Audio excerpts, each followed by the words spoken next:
This is Bhagavad Leela, the 10th canto, starting with the birth of Krsna. This is chapter 3, the birth of Krsna, 10th canto Bhagavatam. At the time of Krishna's appearance, an atmosphere of peace, beauty, goodness prevailed throughout the entire universe. Cloudless sky, auspicious stars twinkling brightly. The directions were very pleasing to see. The earth looked enchanting with its decorations of towns, villages, and pasturing grounds. The rivers flowed with clear water, and the lakes filled with lotuses and lilies were beautiful. Trees and plants were filled with fruits and flowers, and birds were singing in sweet voices. A pure, gentle breeze was blowing, which pleased the sense of touch, and was scented with fragrance of flowers. The Brahmanas and Rishis had been disturbed by demons like Kansa, and they practically stopped their yagyas and pujas. But now, the sacrificial fire burned brightly and steadily, because they felt peace within the core of their hearts, so they could happily perform their duties. The sounds of drums could be heard throughout the sky. Kinnaras, Gandharvas, and Siddhas and Charanas sang and offered prayers. Vidyadharis and Apsaras and other subtle beings danced in jubilation. Demigods, celestial rishis showered flowers in a joyful mood. Clouds mildly thundered. The Supreme Personality of Godhead, Sri Krishna, appeared from Devaki's heart in the dense darkness of midnight. He appeared like the full moon rising on the eastern horizon. Indeed, because the Lord appeared in his dynasty, the moon was overjoyed. Even though it was Ashtami, the moon appeared full to celebrate the birth of Sri Krishna. Vasudeva saw the newborn child with 4 arms, holding Shank, Chakra, Gada, and Padma. On Krishna's chest was the mark of Shrivats and Kaustuba gem, wearing yellow garments, and he had a bluish-black complexion like a rain cloud. He had a full head of hair, and his mukut and earrings sparkled with Vaidurya gems.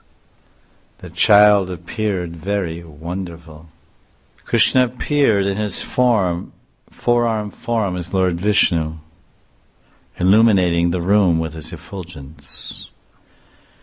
Vasudeva was astonished, in great happiness, and in his mind, because he was confined within the prison, he mentally distributed 10,000 cows to the Brahmins to celebrate the appearance of the Lord as his son. He understood that his son was God, and thus Vasudeva became fearless and no longer was afraid of Kansa. With great awe and reverence, Vasudeva bowed before his son with folded hands. My Lord, you are the Supreme Person who created the material world. It appears that you have entered it, although in fact you have not. You are all-pervading, beyond sense perception, but you have mercifully appeared before me. Lying on the causal ocean as Mahavishnu, innumerable universes manifested from your breathing. And then you entered into each universe in your form as Garbhodakshay Vishnu. And then you entered into the hearts of all living entities as Kshirodakshay Vishnu. What then is the wonder of your entering Devaki's womb? My Lord, Now that you have appeared, I am confident that you will annihilate the armies roaming the surface of the earth under the leadership of politicians who are dressed as Kshatriyas, but are actually demons. O Lord of the demigods, because of hearing the prophecy that you would appear as Devaki's son, Kamsa has killed your elder brothers. As soon as he hears of your appearance, he will immediately come here with his weapons to kill you. Seeing that her child had all the symptoms of the Supreme Personality of Godhead, Devaki was greatly astonished. But due to motherly love, she was afraid that Kamsa would kill her child. Devaki thus prayed, "My dear Lord, you are the original cause of this material creation. And when it's all annihilated and enters into the unmanifest, you alone remain in your form of Ananta, Sheshanag. No one in this world can escape birth, death, old age, and disease. But now that you have appeared as my son, death is running in fear of you. And anyone who takes shelter of you will attain peace. My Lord, you dispel the fear of your devotees. Please protect us from the terrible fear of Kamsa. Please make this Vishnu form of yours invisible. I am becoming anxious. Please arrange that Kamsa will not understand that you have appeared." Devaki knew that Vishnu is millions of times more powerful than Kamsa, but due to motherly love, she was afraid that somehow her child might be killed. Devaki requested the Lord to assume a form of an ordinary human baby, so Kamsa would not understand he was Vishnu. Vasudeva had previously turned his 6 sons over to Kamsa as he promised, but somehow he felt inclined to hide this child. But it would be impossible if he remained in his forearm form.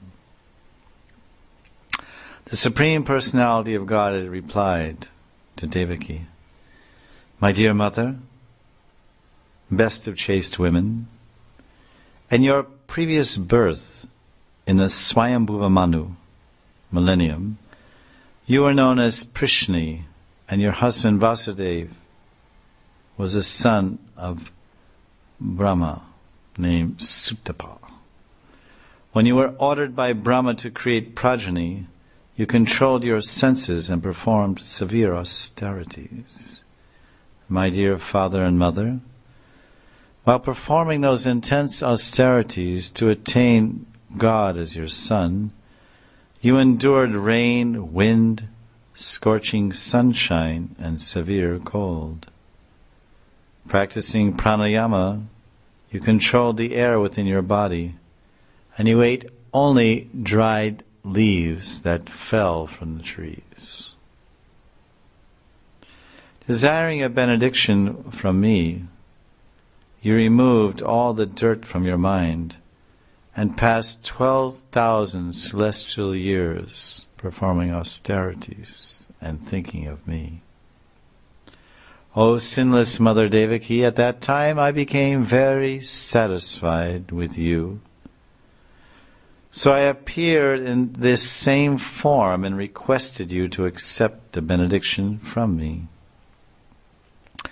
At that time you expressed a desire to have a son exactly like me. Being husband and wife, but without a son, you, in the form of Prishni, were attracted by sexual desires. By the influence of the internal potency, you desired to have me as your son. And because of this, you never desired to be liberated from this material world. After awarding you your desired benediction, I disappeared. And then you engaged in sex to have a son like me. Because I found no one else as highly qualified as you, I appeared in Treta Yuga as your son with the name Prishni Garbha. Which is interesting because her name was Prishni and he appeared from her Garbha, from her womb.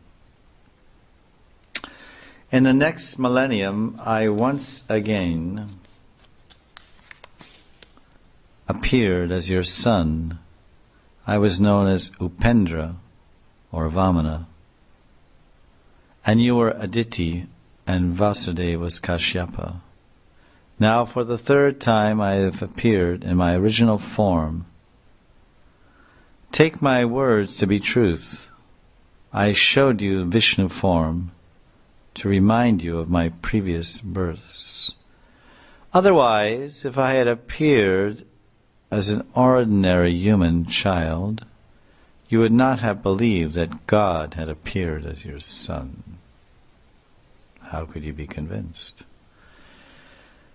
Both of you, Vasudeva and Devaki, should constantly think of me as your son, but at the same time you should know that I am God. By constantly thinking of me, you will achieve the highest perfection of life by going back home, back to Godhead. Devaki wanted the Lord to transform himself into a human child, thinking that if he remained in his Vishnu form, no one would believe he was her child. The Lord was also anxious, thinking that if he appeared as an ordinary child, Devaki would not believe him to be God. Such are the dealings between the devotees and the Lord. After instructing Devaki, the Supreme Personality of Godhead remained silent. Then by his Yogamaya potency, he transformed himself into a small baby, his original form of Krishna. He inspired Vasudeva to carry him to Vrindavan and exchange him with the daughter of Yashoda, who was just born at the same time. Yogamaya appeared as the daughter of Nanda and Yashoda. And by the influence of Yogamaya, all the doorkeepers of Kamsa's prison fell asleep, and everyone was sleeping soundly within the palace.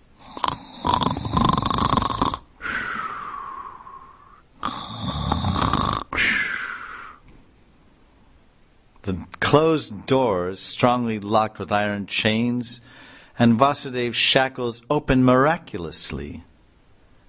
There was mildly thundering and showering. To protect Krishna from the rain, Anantashesh followed Vasudeva with his expanded hoods to protect him, along with the baby. The river Yamuna was very deep and agitated with foaming waves. But just as the ocean had given way to Ramachandra so he could pass, the river Yamuna allowed Vasudeva to cross by becoming ankle deep. When Vasudeva reached Nanda Maharaj's house, he saw that all the coward men were fast asleep. He placed his son, Devaki Nandan, on Yashoda's bed and picked up her daughter, who was an expansion of Yogamaya. And he returned to Kamsa's prison and placed the female child, Yogamaya, on Devaki's bed, and once again put the iron shackles on his legs. Yashoda was exhausted from childbirth and slept deeply, unable to understand what gender of a child had been born to her. Vasudeva knew very well that Kamsa would immediately try to kill the baby girl that he brought. Nanda Maharaj was Vasudeva's good friend, but he felt justified in killing his friend's daughter so that he could protect his own child. Vishwanath says that one cannot be blamed for protecting one's own child by sacrificing another's. Vasudeva cannot be accused of callousness because his actions were all impelled by Yogamaya, which means Krishna's internal desire. The palace doors were locked automatically again. The watchman awoke, heard the crying baby, told Kamsa. He was anxiously awaiting the news. He jumped out of bed and thought, "Now cruel death of my life is born." Being very upset, his hair scattered, Kamsa ran to the prison. Seeing him approaching, Devaki helplessly pleaded, "My brother, all good fortune to you. Please, it is not right for you to kill this baby girl. By the influence of destiny, you have killed many babies, each of them as bright as fire. Just spare me this daughter. Being bereft of my children, I am very unfortunate, because I am your younger sister, Kansa. You should give me this last child as a gift." Being the daughter of a Kshatriya, Devaki knew very well how to act diplomatically. And yet, even though she cried very piteously while embracing her child, Kamsa cruelly rebuked her and grabbed the child from her hands. While on his knees, Kamsa held the baby by the legs, then attempted to smash the baby on the stone floor. The child, Yogamaya, slipped out of Kamsa's hands, rose up in the sky where she appeared as goddess Durga with 8 arms, flower garlands, sandalwood paste, and excellent garments and ornaments and valuable jewels, bow, trident, arrow, shield, sword, conch, shell, disc, club. She was loaded. While being praised by the celestials who worshipped her with various articles, she said, "Oh, Kansa, you fool! What is the use in killing me? The Supreme Personality of Godhead, who has been your enemy from the beginning and will certainly kill you, has already been born somewhere else. You should therefore not unnecessarily kill other children." After speaking to Kansa, Durga, Yogamaya, appeared in different places on the earth and became celebrated by various names. Devaki was astonished to see how the goddess Durga had appeared as his sister's daughter. Devaki could not be an ordinary human child. Kamsa wondered how the 8th child of Devaki was a girl when it was predicted by the Akashvani that the 8th child of Devaki would be a son that would kill him. Feeling very guilty, Kamsa went and released Vasudeva and Devaki from their shackles and humbly spoke as follows. "O my sister, my brother-in-law, I am so sinful. I am just like a Rakshas that eats his own child. I have killed many of your sons, being merciless and cruel. I have forsaken all my relatives and friends. I do not know what my destination will be. Oh, not only human beings, but sometimes even Providence appears to lie. I am so sinful that I believed Providence's prophecy and then killed so many of your innocent children. Oh, great souls, your children have suffered their own misfortune, so do not grieve for them. The real self is eternal and distinct from the temporary embodiment. One who does not understand this becomes too attached to the bodily conception of life and becomes overly affected by union and separation from family and friends. Devaki, my dear sister, everyone suffers and enjoys the results of his own work under the control of Providence. In the bodily concept of life, one thinks, I am being killed, and I have killed my enemies. Indeed, as long as one considers himself to be the killer of the killed, he continues to be responsible for material actions, and thus suffers reactions. O Vasudeva and Devaki, please be merciful to such a poor-hearted person as me, and excuse my atrocities. Saying this, Kamsa fell at the feet of Vasudeva and Devaki, his eyes full of tears of regret. Fully believing the words of Goddess Durga, Kamsa once again exhibited familial affection for Vasudeva and Devaki, and immediately released them from their shackles. Although Kamsa is described as a demon, he had good knowledge of the distinction between matter and spirit, unlike the modern-day kings and politicians. By the grace of the Lord, Kamsa felt genuine regret for having persecuted great devotees like Vasudeva and Devaki. Kamsa felt that Devaki should excuse him, for by deeply analyzing the matter, it could be understood that he was not the real cause of the death of her sons. Certainly he was the immediate cause, but the remote cause was the baby's own past deeds. By the grace of the Lord, Kamsa felt sincere regret and came to the stage of transcendental knowledge. He felt that he was no longer responsible for his actions and reactions. He told Vasudeva and Devaki, he begged them to forgive and forget, as elevated persons usually do. The example is given that sometimes dirty foam and garbage may be floating on the surface of the Ganga, for that is the nature of water. But one who goes there to bathe does not mind pushing aside the nasty things and debris. One bathes in the Ganga and gains the benefit of a sacred Tirtha Snan. When Devaki saw that her brother was actually repentant, while explaining the nature of ordained events, Devaki became relieved of her anger. Vasudeva also did not blame Kamsa, for behind all these incidents was the plan of the Lord. Kamsa acted as he did only because of the prophecy, the Akashvani, had announced such a plan. Now the Lord had already appeared and was safely in the custody of Yashoda.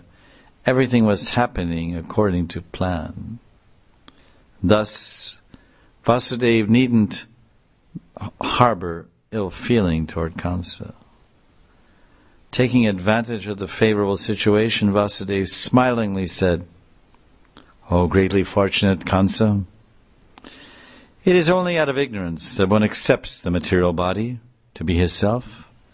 What you have said is absolutely correct. One who is under the control of material nature can never act independently, for everything is automatically done by nature's law. Persons in ignorance always differentiate according to the bodily conception, and they are busy trying to counteract immediate causes because they have no knowledge of God." Kamsa felt very pleased to hear Vasudeva, and taking his permission, he returned home with a peaceful mind. His guilt subsided. The next morning, Kamsa met with his ministers and said that Yogamaya told him that the child was already born elsewhere. Yogamaya kept Kamsa in the darkness about the truth of Krishna's birth. The envious Asuras advised Kamsa, "If this is so, then starting from today, let us kill all the children born within the last 10 days or so in all the surrounding towns and villages, Even the demigods are afraid of you, Kans. And what can they do? Indeed, while fighting with you, the demigods run away, while others surrender in fear. Being mindful of the rules for fighting, you spared their lives. We needn't fear Lord Vishnu. He's hidden in the hearts of the yogis. He can't come out. Shiva's gone to the forest, and Brahma's always busy meditating in austerities. So we have no problem from any side, from Vishnu, or Shiva or Brahma. The other demigods headed by Indra, they have figs. They have no power. There's nothing to be afraid of course. Being our enemies, the demigods should not be neglected. Just as disease, fire, and debt should be completely eradicated, lest they increase later on, or as the senses must be controlled from the start. Otherwise they become impossible to control. So an enemy must never be neglected. The foundation of the demigods is Vishnu, who lives forever in sacrifices performed. Therefore, brahmanas and cows who supply ghee for sacrifice and sacrifices, they're the limbs of Vishnu's body. O King Kans, we are your followers. So, we will kill all the brahmanas and cows, for this is the means for killing Vishnu. After hearing the advice from his demoniac ministers, Kamsa, who had bad intelligence, Kubudi, and himself being a demon, decided to persecute all saintly persons, considering this to be the way to achieve his good fortune. The demon followers of Kamsa had the mystic power that it could assume any form they desired. After giving them permission to go everywhere and persecute saintly persons, Kamsa entered his palace. Grantaraj Srimad Bhagavatam Ki Jai. Jai Jai Shri Radhe. Jai Jai Shri Radhe. Jai Jai Shri Radhe.